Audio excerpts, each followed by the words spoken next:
till I get up. Time is barely on our side. I don't wanna waste what's left. The storms we chase are leading us, and love is all we'll ever trust. Yeah, no, I don't wanna waste what's left. And on we'll go, through the wastelands, through the highways, till my shadow turns to sun rays. And on we'll go, through the wastelands, through the highways, and on we'll go.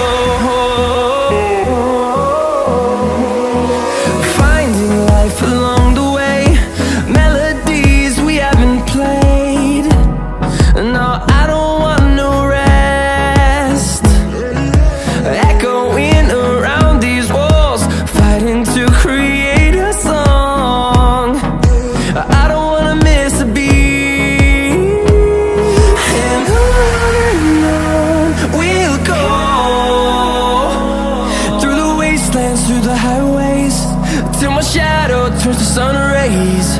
And on we'll go, through the wastelands, through the highways, and on we'll go.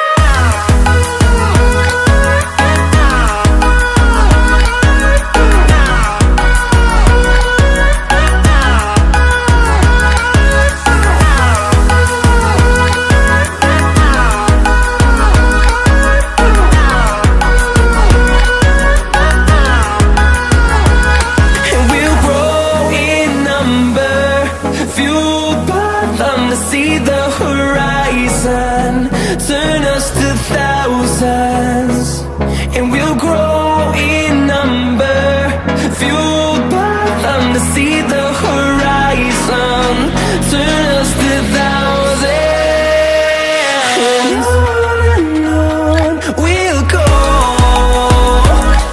through the wastelands, through the highways, till my shadow turns to sun rays.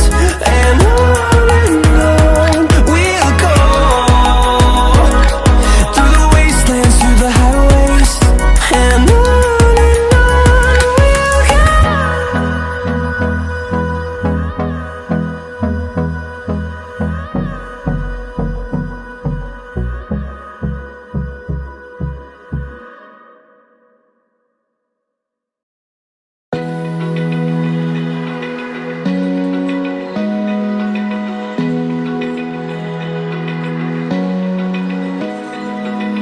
open eye, feel the waves cut through me, hypnotized by the sounds I'm breathing in. Hold tight, chemicals collide. Hold tight, hold tight, hold tight. Dripping lights paint the skies. আমি Russia India culture সিরিজে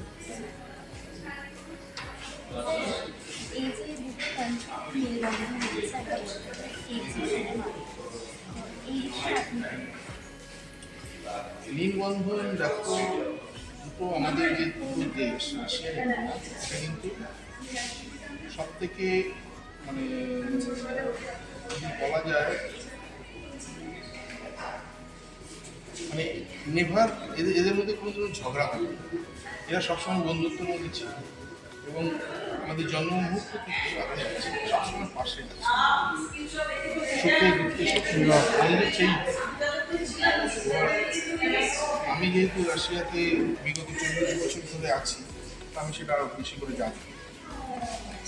আজকের এই এক্সিবিশনে particular যদি এটাকে ধরা যায়, এখানে আমাদের তোমরা দেখেছো নিশ্চয়ই রাশিয়া থেকে আমাদের 22টা ফটো এক্সিবিশনে এসেছে। আর্টওয়ার্ক আসতে পারে, এটা আর্টওয়ার্কের একটু প্রবলেম থাকে, একটু পাঠানোর প্রবলেম থাকে ওখানে মিনিস্ট্রি অফ কালচারের, থেকে অনেক পারমিশনের দরকার পড়ছে, আর্ট ওয়ার্ক এবার আসতে পারছে, কিন্তু ফটোগ্রাফি এসছে, ফটোগ্রাফি ওরা করতে পারছে। এবং এখান থেকে আমাদের এই জাজমেন্ট ইন্ডিয়ান ফটোগ্রাফি আর জাজমেন্ট সেখান থেকে 22টা ফটো জাজেরা সিলেক্ট সেই 22টা ফটো কিন্তু রাশিয়াতে গিয়ে এক্সিবিশন 2 মাস ধরে। সেটা অলরেডি প্ল্যান হয়ে গেছে। তো এইবার বলতে চাও, এটা তো হচ্ছে মানে দুটো দেশের মধ্যে বন্ধুত্ব বলে একে অপরকে চিনতে গেলে তার ভিতরটা জানতে হবে, তাই না? এবং সেটা জানতে গেলে আমাদের আর্ট আমাদের সাহায্য করে সেটার মধ্যে। এই যে ফটোগ্রাফি বলতে কি কিন্তু তুমি জীবনযাত্রা কী আছে সেটা বুঝতে পারছো, আর্টের মাধ্যমে তুমি বুঝতে পারবে তাদের লোকেদের চিন্তা ভাবনা কী আছে। মানুষের সাথে মানুষের মিলবন্ধন কিন্তু আর্টের মাধ্যমে অনেক তাড়াতাড়ি আর্টটা আমার এটা হবি, এটা আমার হবি। এবং আমি বুঝেছি আর্টের মাধ্যমে মানুষের সাথে মানুষের খুব সুন্দর একটা মানে রিলেশন তৈরি আর্টের মধ্যে। তো সেই জন্য আর্টিস্টদের সাথে ফটোগ্রাফি আর্ট, এটা তো আর্ট, এদের সাথে আমাদের সবসময় আমরা যোগাযোগ করছি এবং এদের কাজ আমরা বিদেশে পাঠাই, বিদেশে বিগত 10 বছর। হ্যাঁ, এবং এটা আমি একটুকে বলতে চাই যে আজ পর্যন্ত আর কোনো অর্গানাইজেশন নেই যারা নাকি এটা করতে সক্ষম হচ্ছে। এটা একমাত্র আমরাই করতে পারছি এবং করছি। এবার এই সাবজেক্টটা বেছে নিলাম, আজকেই আমাদের গেস্টে ছিল গোপাল নস্কর, আর্টিস্ট গোপাল নস্কর, সবাই তাকে চেনে। ও একটা কথা বললো, কথাটা আমার খুব ভালো লাগলো, যেটা আমি মনে করি কিন্তু সবার সামনে সেটাও বললো, যে এই সাবজেক্টটা কিন্তু চিরন্তন, ইটার্নাল, চিরন্তন সাবজেক্ট, যেটা মানে সেই মানুষ যখন মানে জাস্ট আঁকতেও শেখেনি, আঁকাটা কি, আঁকাটাতে যখন মানে মানুষ জ্ঞান হলো তখন থেকে আঁকতে শুরু করেছে, তখন থেকে কিন্তু মাকে নিয়ে আঁকতে শুরু করেছে মানুষ, আজও সে আঁকবে এবং পরবর্তীকালেও আঁকবে। মা এবং মাতৃত্ব এটা হচ্ছে এমন একটা চিরন্তন সাবজেক্ট, এই সাবজেক্টটা নিয়ে মানে লোকেরা আঁকবেই আঁকবে এবং এগিয়ে যাচ্ছে। এবং নিজে বললেন যে আমি 1000-এর উপরে আমার নিজের কাজ আছে, 1000-এর উপরে শুধু এই সাবজেক্টটার উপরে ওনার দুটো কাজও এখানে এক্সিবিশন আছে।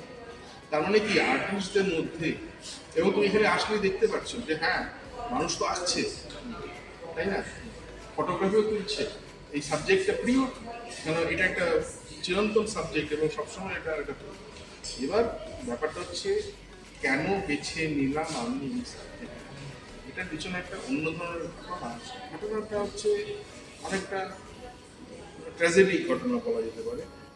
মানে অসুস্থ ছিলাম, আমি রাশিয়াতে ছিলাম, এই মুহূর্তে আমি এখানে চলে আসি, আমার মা একা হয়ে যায়, বাবা মারা যাওয়ার পর, এবং আমি এখানেই রয়ে যেতে পারবো আমাকে সুস্থ মাকে দেখভাল করার জন্য।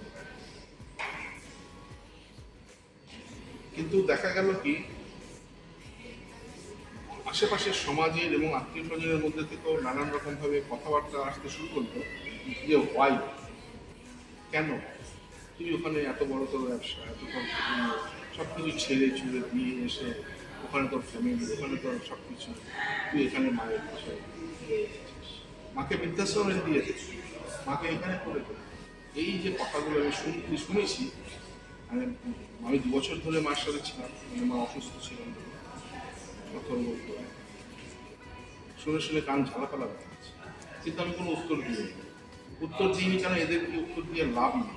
এর উত্তরটা দিচ্ছি আমি এইভাবে, উত্তরটা হচ্ছে এইখানে যে আজকে মায়ের গুরুত্বটা আজকে একটা সমাজের এমন একটা জায়গায় পৌঁছে গেছে, আমার মনে হয় যে মাকে আজকে স্টেশনে ছেড়ে চলে যাচ্ছে, এখানে ছেড়ে দিয়ে চলে যাচ্ছে। হ্যাঁ, এই যে ঘটনাগুলো ঘটছে, এর মধ্যে কিছু ঘটনা আমরা দেখতে পাচ্ছি টিভিতে, পেপারে আসছে, কিন্তু এগুলো কিন্তু আকছার ঘটছে। ঘরে ঘরে যে কত মায়ের উপর অত্যাচার হচ্ছে, তার খেতে দিচ্ছে না, সেই মাই কিন্তু তাকে জন্ম দিয়েছে, পালন করেছে। আজকে সে স্বাভাবিকভাবেই সে বয়সের ভারে, হ্যাঁ, সে হয়ে গেছে, সে ডিপেন্ডেন্ট হয়ে গেছে, সেও তো শিশুর মতো হয়ে গেছে, তাকে তুমি শিশুর মতো রান্না। এই সেন্সটাই এখন এই সমাজের অবক্ষয়ের জন্যই আজকে এই ঘটনা।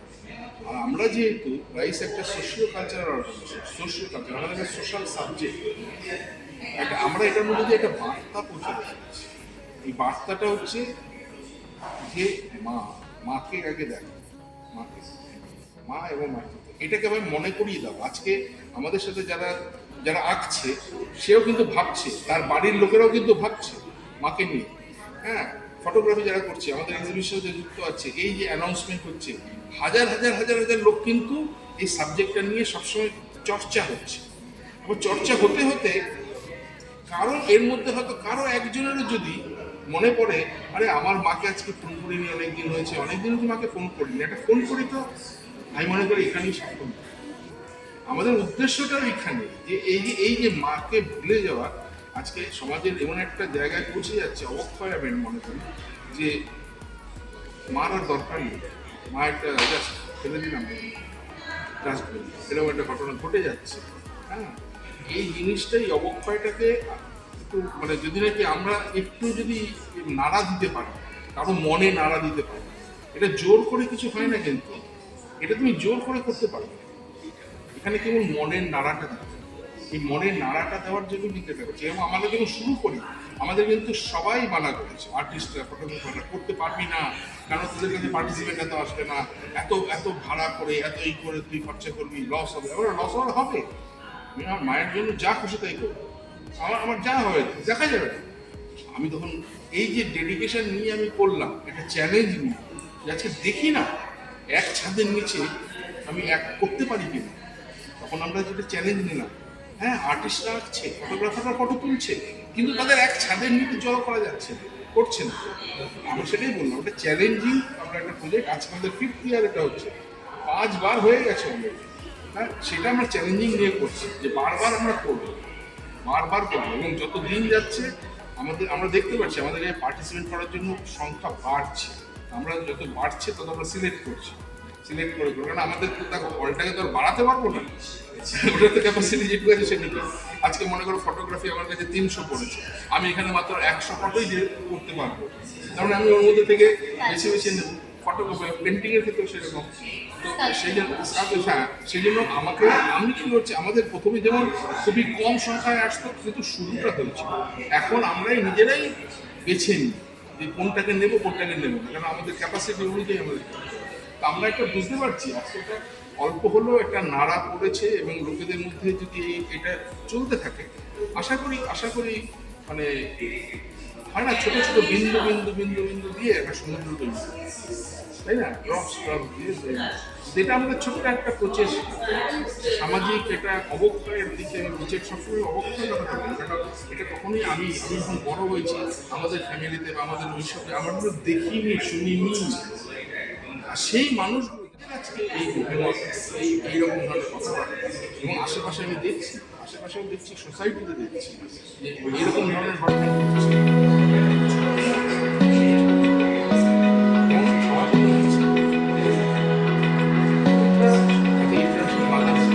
Open eye, feel the waves cut through me, hypnotized by the sounds I'm breathing in. Hold tight, chemicals collide. Hold tight, hold tight, hold tight. Dripping lights paint the skies, all because of you.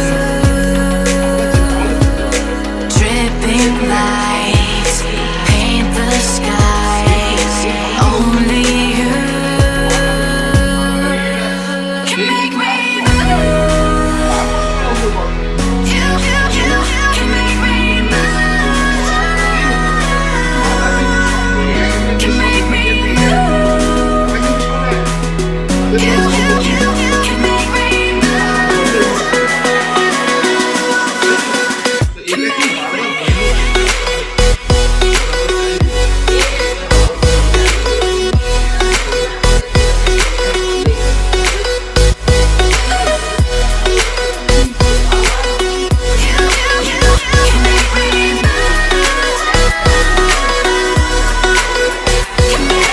So alive, make it last forever. Stop in time, yeah, I'm surrendering. Hold tight, hold tight. আমি এইটুকু বলতে চাই, এই উদ্যোগটা খুব ভালো উদ্যোগ নেওয়া হয়েছে, কেননা আর্টিস্ট এবং আর্ট ওয়ার্ক এদের কাজ নিয়ে এরকম একটা সুন্দর উদ্যোগ নিঃস্বার্থভাবে সবার কাজ দেখানো, তাদেরকে পরিচয় করানো, এই উদ্যোগটা খুবই ভালো। আর বিশেষ করে মানে এদের এই অর্গানাইজেশনে যে হর্তাকর্তা যারা আছে তাদেরকে আমার সাথে অনেক দিন ধরে পরিচয়, বছর পরিচয়, তাদেরকে পার্সোনালি আমি চিনি। সুতরাং আমি নিজে তো দেখবই এবং এখন থেকে সবাইকে রেকমেন্ড করছি আপনারা দেখুন। আশা করি আপনাদের ভালো লাগবে।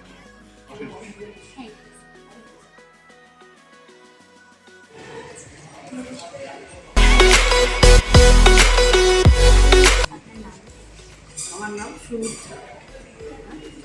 আমি একজন মানে শিল্পী, নিশ্চয়ই শিল্পী বলেই এই শিল্পের যে সমন্বয় সাধনে আমি সবসময় থাকি, চেষ্টা করি, তাতে আমি নিজেও শিখি। কারণ আমার এটাই হচ্ছে আমার কাছে ওই স্বামী বিবেকানন্দের কথা, আমি যতদিন বাঁচি ততদিন শিখি। হ্যাঁ, এটার কোনো আলাদা কোনো মানে সময় নেই, আলাদা কোনো নেই। কারণ এটা আমি মনে করি ঈশ্বরের একটা এই যে প্রতিভা, এই যে শিল্পের যে মানে আঙ্গিকে আমরা চলাফেরা করছি, আমরা যে করতে পারছি, এটা একটা প্রতিভা, ঈশ্বরের দান। তো এইভাবে আমিও এটা নিজেকে সেভাবে আমি নিজেকে সেই ঈশ্বরকে সবসময় আমি সেই সম্মানটা করি যে আমাকে তিনি এই সুযোগটা করে দিয়েছেন যে এই শিল্পীদের সাথে থাকা, এই রাইসের সাথে ওনার সাথেও আমি খুব বেশি তো আমার তাও হয়তো অনেকটা বেশ কয়েক বছরই হলো। তো এখানে আমারও অংশগ্রহণ করার কথা ছিল, কিন্তু আমি শেষ পর্যন্ত হয়তো আমার যে সাবজেক্টের উপর, কারণ সাবজেক্টটা হচ্ছে আমার খুব প্রিয়, mother is the first god of art. আমি মাকে মনে করি সত্যি, মা বাবা এরা হচ্ছে সব থেকে লিভিং গড। সেই সময় তো আমি দিতে পারিনি, কিন্তু আমি এসেছি দিয়ে আমাকে গাইড করেছে। আমার এইটাই মানে আমি নিজেও এটা খুব মানে ভালোভাবে মানে নিজে অনুভব করি যে এই যে শিল্পের যে মানে এই যে চর্চা, অভ্যাস, অনুশীলন, এটার মধ্যে যারা থাকে তারা কিন্তু অনেক কিছু ভালোর মধ্যে। এবং যারা ধরুন আজকে এখন অনেক শিল্পীরা, এই যে বাচ্চা ছোটো আমারও অনেক ছোটো শিল্পী, খুদে ওদের উৎসাহ দিতে প্রেরণা করে। তো এইটা হচ্ছে এমন একটা জিনিস যেটাতে থাকলে আমরা অনেক মন্দির থেকে আমরা সরে থাকতে পারি। অনেক নেগেটিভ যে চারপাশে যে আমাদের আছে সেগুলোতে কেন এটা আমি শিখি যে আমরা এটাতে করতে পারি। এবং প্রত্যেক মুহূর্তে দেখবো আমাদের প্রত্যেকের মধ্যে কিছু সৃষ্টি করার মতো সৃজনশীল ক্ষমতা আছে। সেই ক্ষমতাটা যদি আমরা নিজে বুঝতে পারি, এক্সপ্লোর করতে পারি, তাহলে কিন্তু আমরা এটা এগিয়েও যাবো এবং অনেককেই নিয়ে এটাই হচ্ছে।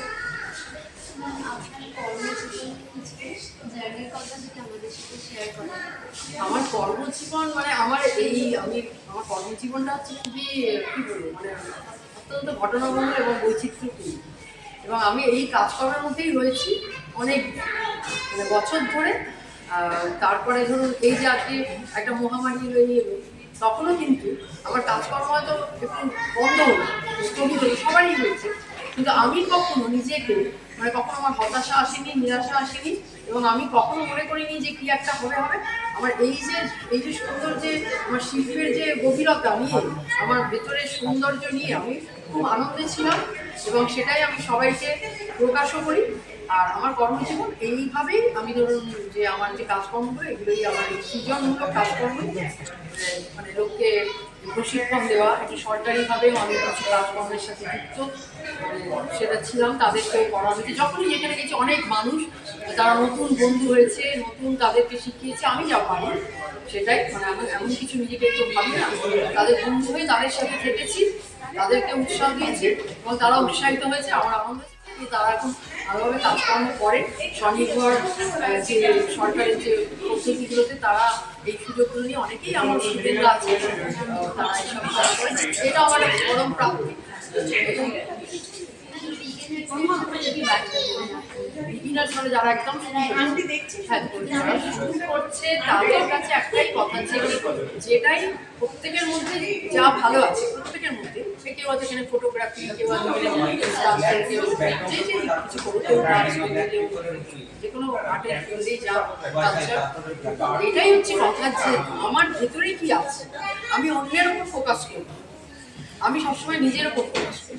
কে কি কি করলো, কে কোথায় গিয়ে গেল, কে কি, ওটা হ্যাঁ নিশ্চয়ই দেখবো, এই যে দেখতে সবার আমি দেখছি, আমি তো তাতে আমি একটু উপকৃত হচ্ছি না, কে কিরম ভাবে করছে, কি টেক্সচার কি, কিন্তু আমার ফোকাসটা থাকবে সবসময় আমার উপর। আমি কি করে নিজে তৈরি করছি, আমি কি করে নিজে শিখে আরো ভালো হচ্ছি, সেই কাজটা যেন এমন হয় যেটা সেটা পাঁচজনে দেখেও যেন সেটা দিয়ে বিজনেসের এটাই আমার কথা, যে তারা যেন এটা ভাবে যে আমি যে এই কাজটা করছি বিশেষ একটা ক্ষমতা বা বিশেষ একটা প্রতিভা, তার আমি যখন রূপায়ণ দিচ্ছি, তাকে যখন বাস্তবায়িত করছি, তখন যেন সেটার প্রতি মানে আমার নিজের সেই নিষ্ঠা একাগ্রতা থাকে, তাই না? অন্য কি করলো না করলো আমরা ডিস্ট্র্যাক্ট হয়ে যাই, এই হলো চলে গেল, আমি পারলাম না, কখনোই কোনো নেগেটিভ কোনো চিন্তাধারা না, পজিটিভ ওয়েতে আমি যা পেয়েছি সেটা ভালো, আমার উপর ফোকাস করে সবাইকে নিয়ে আমি চলি, আমার এটাই মোটামুটি আপনি কি বলবেন বা প্র্যাকটিসটা কিভাবে করা উচিত? ক্রিয়েটিভ ফিল্ডে ছবি আঁকার ক্ষেত্রে বাচ্চাদেরকে ছবি আঁকার ব্যাপারটা এমন ওদেরকে কোনো ওই প্রেশার ছবি পড়াশোনার মতো করতেই হবে, এটা করতে হবে, কেন করতে হবে, আমার মনে হয় এটা মানে আমিও এটা বিশ্বাস করি না। আর যদি মানে ওদের মধ্যে যে যার মধ্যে থাকবে সে তো তাকে বলতে হবে এটা করবে, আর এই যে ক্রিয়েটিভিটিটা এটা একটা এমন একটা মানে কি বলবো তরঙ্গের মতো ভেতর থেকে আসে, এটা কিন্তু কেউ জোর করে কিন্তু পড়ানো যাবে না, তাই না?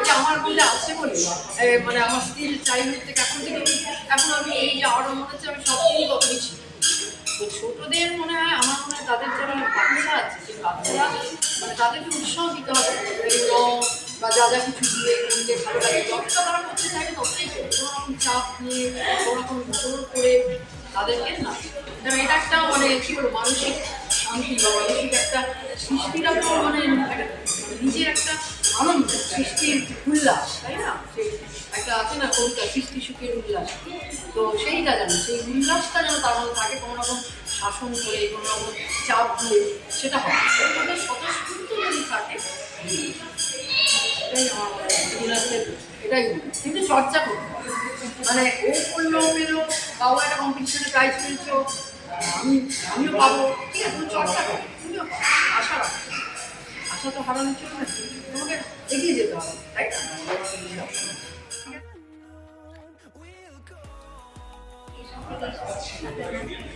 through the highways till my shadow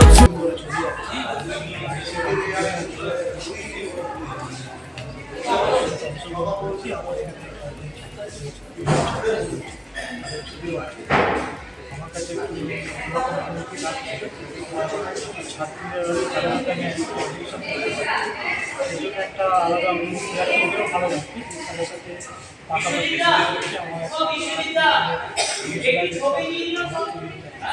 এখানে চক্রবর্তীর একটা অনুষ্কা চক্রবর্তী দুটো খোলাই আছে, হ্যাঁ ওই দুটো ছবি, আর ওইখানে এটা হলো পিয়াসা দাস, এইটাই পিয়াসা দাস, পিয়াসা দাস, এটা অনুশীলা বিশ্বাস, এটা অনুশীলা বিশ্বাস, অনুশীলা বিশ্বাস।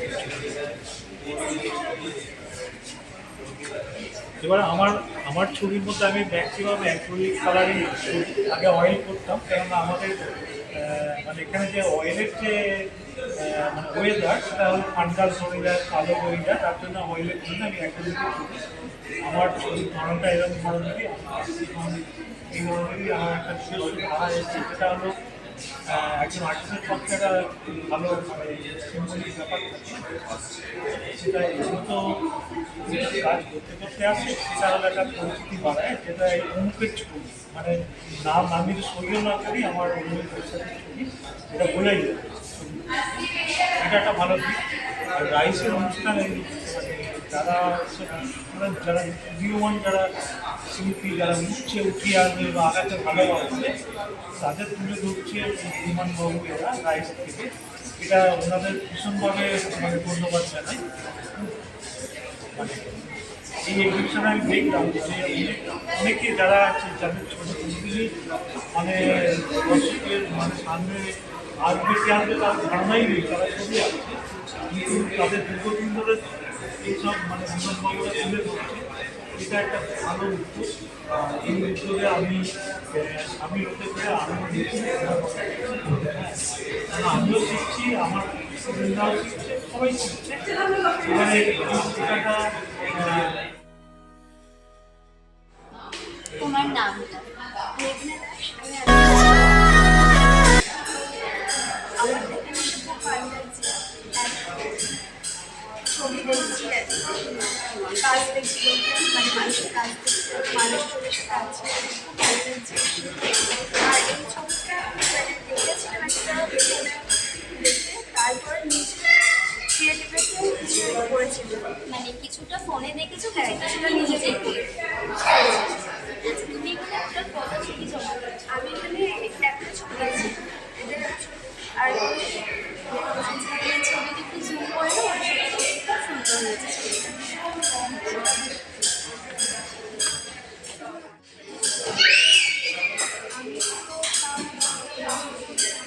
মানে ছোটো থেকেই শিখছো না? ছোটো থেকে শিখছি না, আমি ক্লাস 5 থেকে মনে হয় শুরু করেছি, তারপরে হ্যাঁ 5 তারপরে এটাই চলছে। এই ছ বছর হলো। এটা ফোর্থ এক্সিবিশন। এটা আমার ফোর্থ এক্সিবিশন হচ্ছে, যেটা এর আগে আমি এক্সিবিশনে গেছি, রাইসিং ফোর্থ এক্সিবিশন। না না, এটা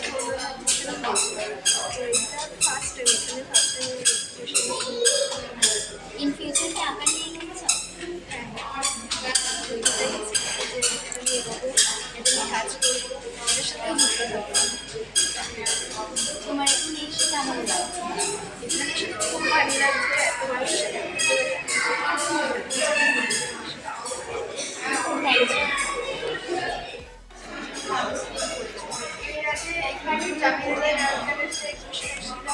তো সেখানে আমার আমার একটা কথা সেল হয়েছিল। তারপরে এখানে না মানে আমি অন্য জায়গায় এক্সিবিশন হচ্ছিল, সেখানেও গেছিলাম। রবীন্দ্র সদন মানে ফার্স্ট হয়েছিল, রবীন্দ্র সদনে ওখানে কম্পিটিশন হচ্ছিল, তো ওখানে ফার্স্ট হয়েছিল আঁকার। তারপরে আরেকটা এক্সিবিশনে গেছিলাম, সেটা এই তোমার ফোর্থ এক্সিবিশন চলছে।